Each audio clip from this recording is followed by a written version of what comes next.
Muy buenas. Vamos a explicar en este video lo que es la simulación de Monte Carlo, el cual hice una investigación para estimar la pérdida económica de una estructura. ¿Cuál es el diagrama de flujo? ¿Cuál es la metodología? Simplemente la simulación de Monte Carlo es una técnica para generar eh, números aleatorios, las probables respuestas de un evento. Bien, he cogido esta página web como ejemplo, el cual dice, por ejemplo, la simulación de Monte Carlo con MATLAB. Dice, en una casa de juegos en la cual un jugador apuesta sucesivamente y la casa gana el 51, el 51, el 0.51% de veces, o sea, el 51% de veces. La pregunta es, ¿cuántos juegos debe ganarse antes de que la casa esté realmente segura de ir adelante? La casa siempre tiene que ganar. Este escenario es común entre los matemáticos si se utiliza la estadística para los cálculos. Primero utilizamos una expresión que calcule el conjunto de renta o ganancia, o sea, la ganancia de la casa para un juego, basado en un número aleatorio de 0.1. O sea, se puede generar números aleatorios de 0 a 1, nada más. MATLAB posee la función GRAN. Esta función GRAN genera números aleatorios de 0 a 1. Genera números aleatorios en función de una matriz. Por ejemplo, si el número aleatorio es menor o igual a 0.51, si el número aleatorio es menor a 0.51, la casa gana una unidad. Si el número excede a 0.51, la casa pierde una unidad. Está muy claro. O sea, el jugador, si es que esto es mayor a 0.51, o sea 0.80, 0.90, 0.99, la casa pierde. En un juego real, cada apuesta puede ser estos montos. Entonces, ¿a qué quiero llegar? Para obtener un número aleatorio, por ejemplo, mayor o menor a 0.51, genera un número aleatorio. Y si esto es positivo, va a ser positivo o negativo, donde la ganancia será 1 si la salida de RAN es menor que 0.51. Lógicamente que este signo nos representa positivo si va a ser menor a 0.51. Y si es mayor, entonces esto va a salir negativo y nos va a dar menos 1. Si la salida de RAN es mayor que 0.1 y será 0 si la salida de RAN es exactamente igual a 0.51. Para simular el conjunto de jugadas, por ejemplo 10 juegos, debemos crear un arreglo de 10 números aleatorios. O sea, es un arreglo. Genera un número aleatorio de 10, ¿ven? Es un arreglo de 10. Entonces, esta base nosotros vamos a obtener, con esta base vamos a generar nuestro diagrama de flujo en MATLAB. ¿En qué consiste? Lo siguiente. Bien, entonces necesitamos obtener la probabilidad, esta probabilidad, para generar la simulación de Monte Carlo. Entonces la probabilidad puede ser un arreglo de n probabilidades. ¿Entiendes? Esta es la probabilidad I. ¿Ya?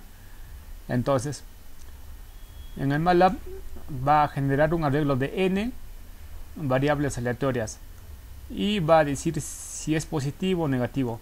Lógicamente, si este fin nos va a decir que si la variable es mayor que si esta variable AL es mayor que 0, entonces lo va a seleccionar en una matriz de elementos, todos los números positivos. Entonces, si es negativo, lógicamente que lo va a descartar, porque lo que nos interesa a nosotros en la simulación de Monte Carlo es cuál es la probabilidad de ocurrencia, cuál es la probabilidad de ganancia, cuál es la probabilidad de acierto. ¿Entiendes?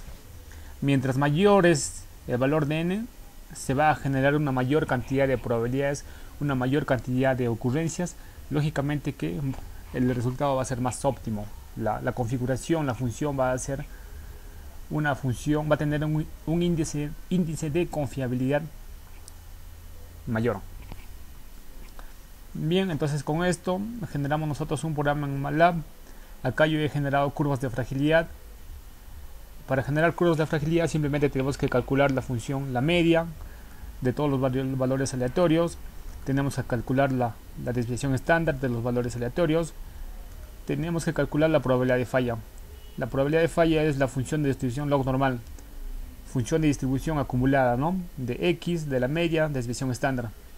Entonces con esto nosotros creamos la curva de fragilidad con la simulación de Monte Carlo. ¿Qué consiste? El código es el siguiente. El código, por ejemplo, queremos generar una matriz aleatoria de 100.000 elementos. Entonces, lógicamente que vamos a crear. ¿Ven? Esta es esta es la curva de fragilidad de una biblioteca que nos permite representar la pérdida económica ante un evento sísmico, por ejemplo, ante una aceleración de una intensidad sísmica de 0.1 G, tenemos una pérdida de 109 soles, que es mínimo. Ante un evento sísmico de 0.2 tenemos una pérdida de 443.691.3 soles. Lógicamente que la pérdida económica es más elevada cuando la intensidad sísmica es más fuerte. Por ejemplo, 0.3, la pérdida económica es más elevada, 391.000 soles, 391.782 soles. Y así la pérdida económica se va incrementando. Acá más o menos está llegando casi a los 1.000.000. Bien, entonces para representar la curva de fragilidad es esto. Lógicamente, si yo lo incremento un 0 más, se va a generar valores aleatorios. Lógicamente que mira, por ejemplo, una probabilidad de 0.3 nos da una 390.000 soles con 252. Otra probabilidad de 0.3 no va a ser la misma, porque estamos generando eventos aleatorios. Eso es lo que significa con la simulación de Monte Carlo. El código es el siguiente. El código es, como ya les he explicado, esta es mi probabilidad. Esta es la n, es la generación de números aleatorios de n. Esto me selecciona los números posibles, los resultados probables, y así para cada evento probable, ¿no? Entonces, con eso les he querido mostrar un poco lo que significa la simulación de Monte Carlo con curva de fragilidad. Más adelante quizás voy a hacer un video más detallado de cómo se obtiene la curva de fragilidad para estimar las pérdidas económicas de una estructura con la simulación de Monte Carlo. Lógicamente que la simulación de Monte Carlo es un método que utilizan muchos investigadores para resolver problemas complejos. Se utilizan en múltiples ramas de la ingeniería. Bien, cualquier consulta me pueden escribir al correo geomax@hotmail.com o al siguiente correo. Estoy para servirles. Hasta luego.